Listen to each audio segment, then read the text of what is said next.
Halo, Assalamualaikum warahmatullahi wabarakatuh. Kembali lagi bersama saya Kiki Adi Pratama di acara Surat Suara Demokrasi Rakyat.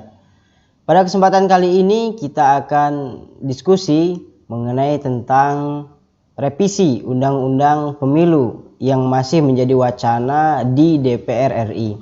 Dan pekan kali ini kita kehadiran seorang narasumber dari Partai Nasdem. Beliau adalah Wakil Ketua DPW Partai Nasdem Bidang Hukum dan HAM, Bang Wahrul Fauzi Silarai. Mungkin langsung saja kita sapa. Halo Bang Wahrul. Halo, Assalamualaikum. Apa kabar Surat? Waalaikumsalam. Alhamdulillah sehat. Lagi di mana Bang? Lagi di ruang Komisi 2. Oh, Komisi 2. Kantor. Oke.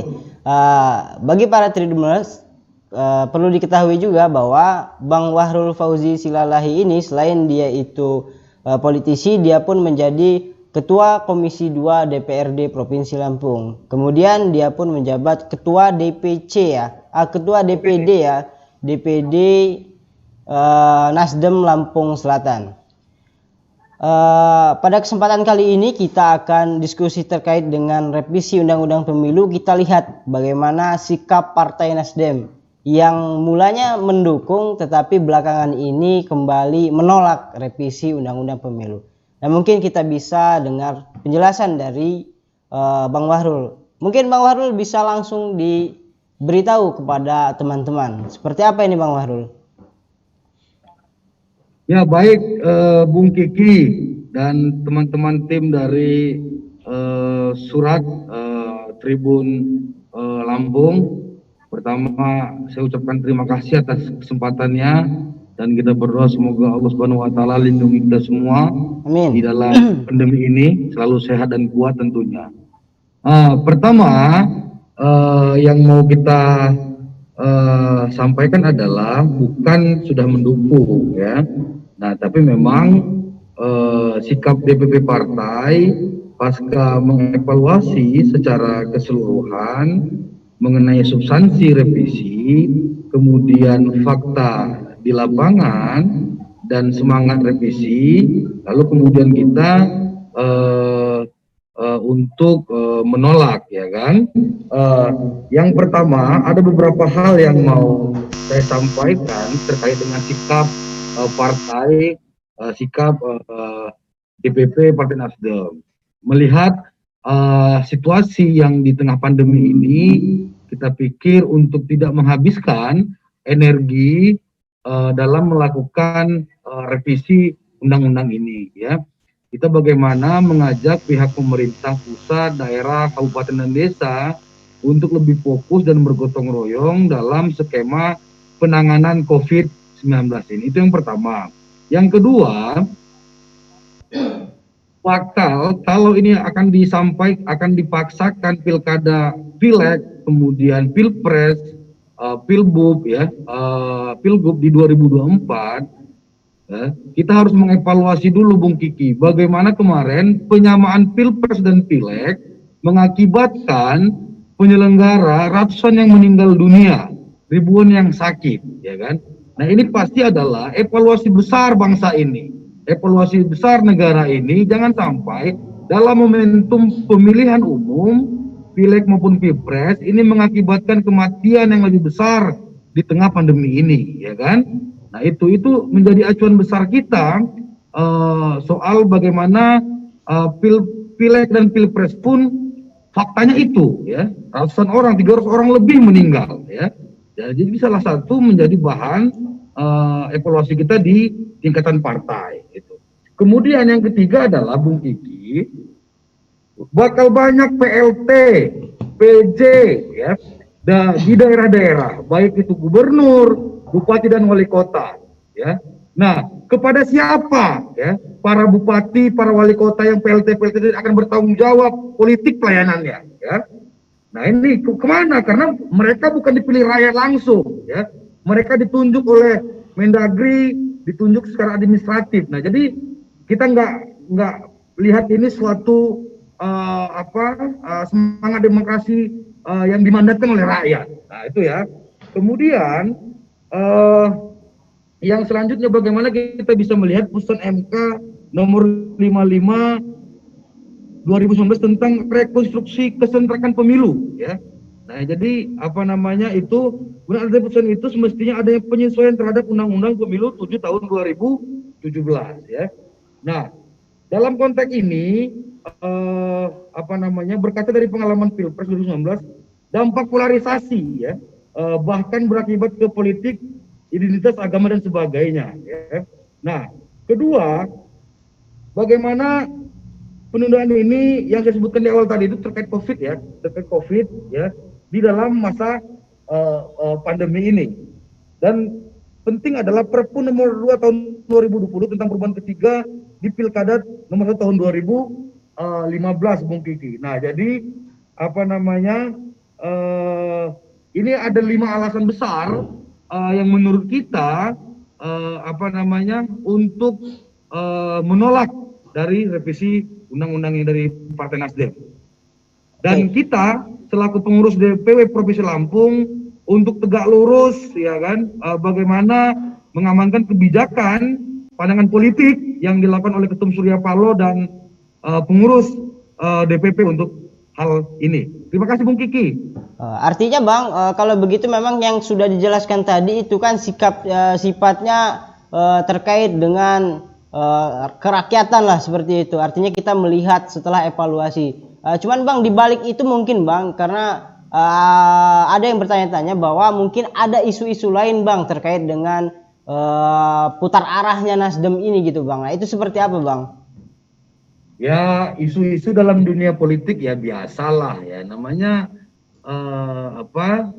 isu-isu, ya, bukan putar arah juga, tapi adalah ini murni menjadi pijakan partai, ini murni untuk kebangsaan dan murni untuk penyelamatan rakyat Indonesia, Bung Kiki. Jadi itu, ya, pijakan-pijakan kita untuk tetap menolak dari revisi itu, ya, bukan kemudian hal-hal yang lain menjadi pandangan dari Partai Nasdem, ya, itu. Oke. Kalau begitu Bang, terkait dengan revisi Undang-Undang Pemilu sendiri, bahwa memang banyak yang rencananya akan dirubah, termasuk dengan sistem penyelenggaraan pemilunya sendiri Bang. Dari teman-teman di KPU memang menginginkan adanya revisi itu karena mengingat 2024 itu pemilihan serentak bisa seperti pemilihan 2019 yang memang di situ pun banyak korban dan dengan kesulitan-kesulitan sistem penyelenggaraan pemilunya begitu Bang. Nah, itu kan aspirasi Bang yang memang dirasakan nih oleh para penyelenggara pemilu gitu kan. Nah, itu seperti apa Bang? Itu teknis, ya. Itu teknis. Tapi coba bayangkan Bung Kiki, bagaimana kalau misalkan pileg, pilpres, pilgub, pilbub itu disamakan, ya. Mau sampai jam berapa, jam subuh jam berapa ngitungnya? Mau berapa malam, ya, penyelenggara nggak tidur, ya kan? Ini pasti berdampak kematian lebih banyak para penyelenggara pemilu, ya kan? Jangan-jangan calon juga bakal banyak yang mati nanti, kan gitu. Letih dalam menunggu hasil tim suksesnya melaporkan perolehan suaranya, ya kan? Itu jadi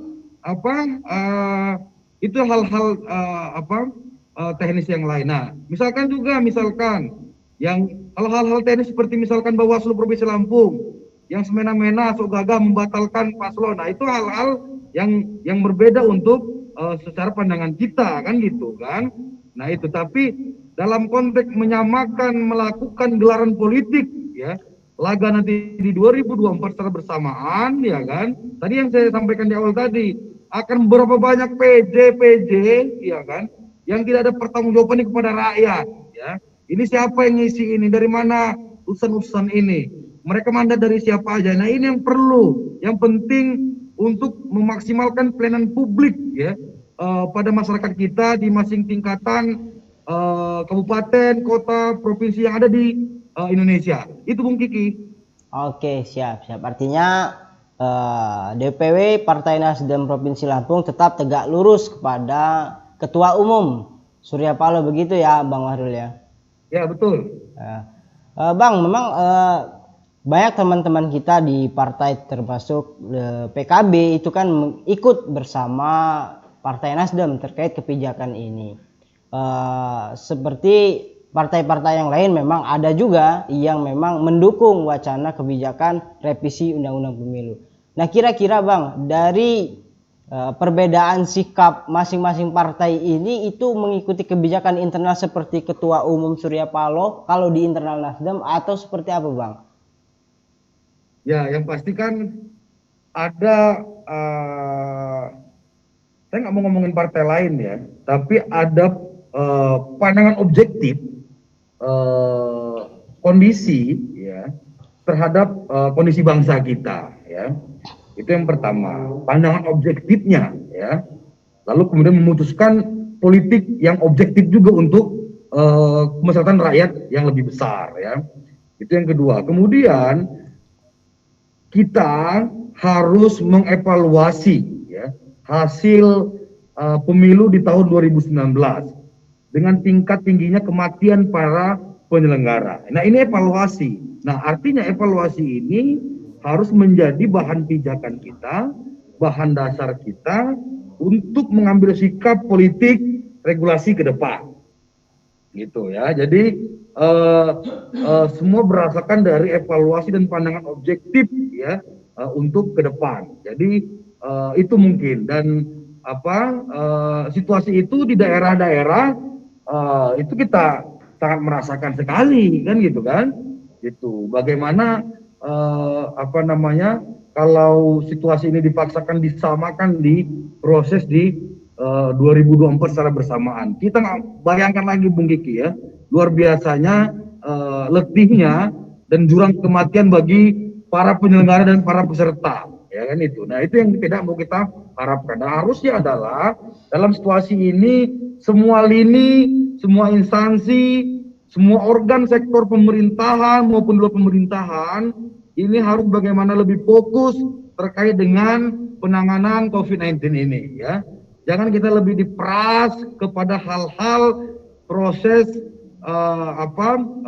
soal kebisingan dari revisi undang-undang yang akan segera dilaksanakan ini. Itu mungkin Bung. Oke. Kemudian Bang, harapannya dengan kita kan tahu bahwa pilkada pemilu yang sifatnya pesta rakyat ini tentu memakan anggaran yang saya kira nggak sedikit gitu Bang. Mungkin harapannya daripada jika revisi undang-undang ini jadi atau tidaknya itu dari Nasdem sendiri seperti apa sih Bang harapannya Bang? Ya, harapannya adalah sesuai dengan proses awal ya, proses awal. Jadi di tengah pandemi ini bagaimana kita harus fokus ya, membantu dan bergotong royong dalam memperjuangkan dan membantu bergotong royong dalam memperjuangkan rakyat-rakyat kita semua yang ada di Republik ini. Itu yang pertama. Yang kedua, soal bagaimana secara politik secara politik para bupati yang sudah diberikan mandat oleh rakyat tadi hasil pemilihan langsung ini betul-betul bisa memaksimalkan pelayanannya ya, pelayanan publiknya, pelayanan hak dasarnya untuk mati-matian membela rakyatnya. Nah, kalau kemudian itu revisi kemudian ditunjuk PJ ya kan, yang kita nggak tahu itu mandat dari siapa yang mengirimnya, maka kemudian akan seperti apa kita bayangkan rakyat kita ini ya, akan mengadu kepada pelayan-pelayan publiknya sekelas simbol pejabat pemerintahan sekelas bupati dan wali kota. Itu Bung. Oke, siap. Artinya kita mempertimbangkan bagaimana dampak sebetulnya, begitu Bang ya? Ya. Dampak, oke. Kemudian Bang, terkait dengan Partai Nasdem juga tentu kebijakan-kebijakan semacam ini itu memang harus diamankan ya. Bang Fahrul kan itu menjadi sebagai wakil ketua DPW provinsi Bang ya, yang memang cakupannya selampung. Nah, kira-kira teman-teman yang ada di daerah seperti apa nih Bang untuk mengamankan kebijakan ini Bang? Ya ini kan politik nasional ya, politik nasional dan lebih kepada wilayah pimpinan pusat ya. Dan kita untuk selaku kader ya kan, tentu DPP juga dalam mengambil keputusan juga mendengar dan memperhatikan secara besar ya kan, ini aspirasi dari tingkat bawah ya, kader-kader di daerah-daerah. Tentu ini adalah pengambil kebijakan yang satu napas ya antara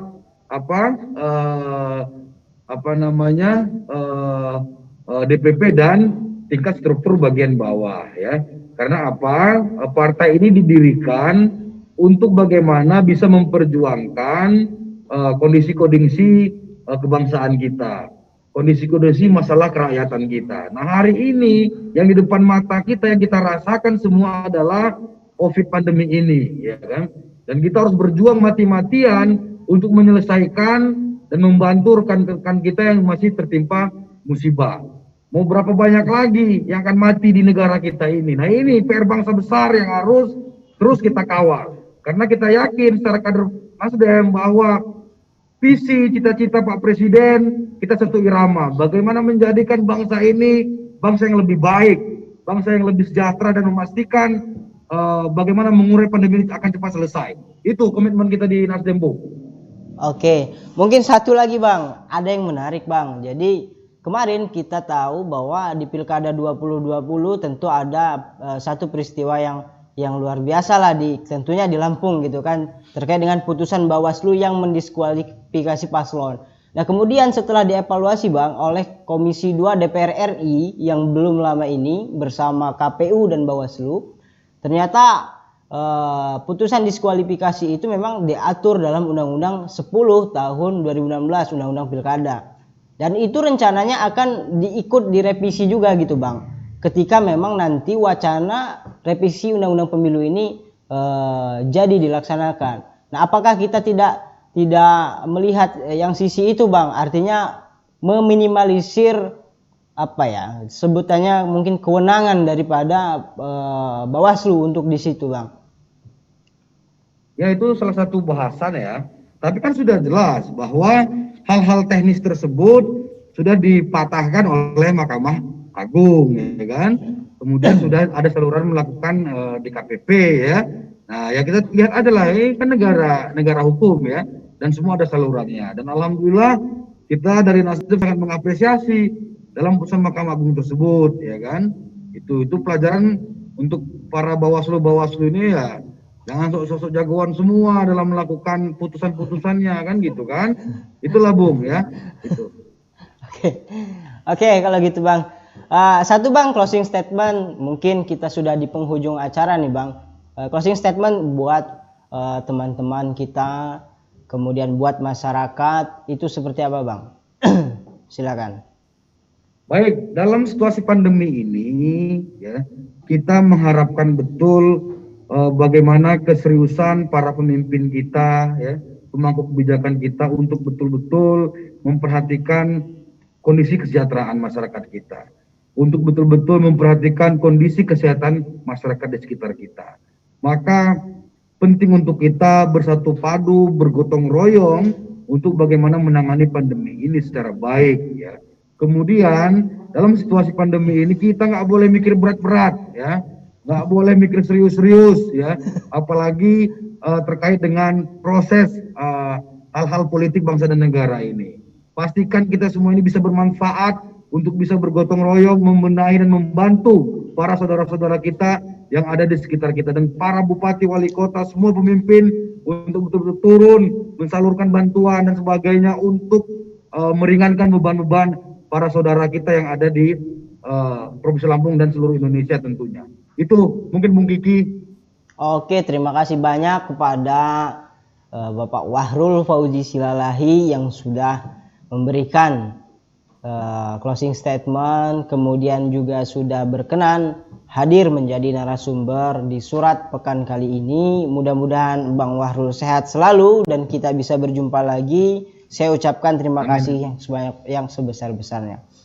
Oke, Tribuners, itulah tadi hasil diskusi kita bincang-bincang terkait wacana revisi Undang-Undang Pemilu dari sikap Partai Nasdem, ya kan. Kali ini kita sudah berada di penghujung acara yang memang acara ini akan terus berlanjut di pekan yang akan datang. Mudah-mudahan kita bisa berjumpa lagi. Saya Kiki Adi Pratama pamit undur diri. Wassalamualaikum warahmatullahi wabarakatuh.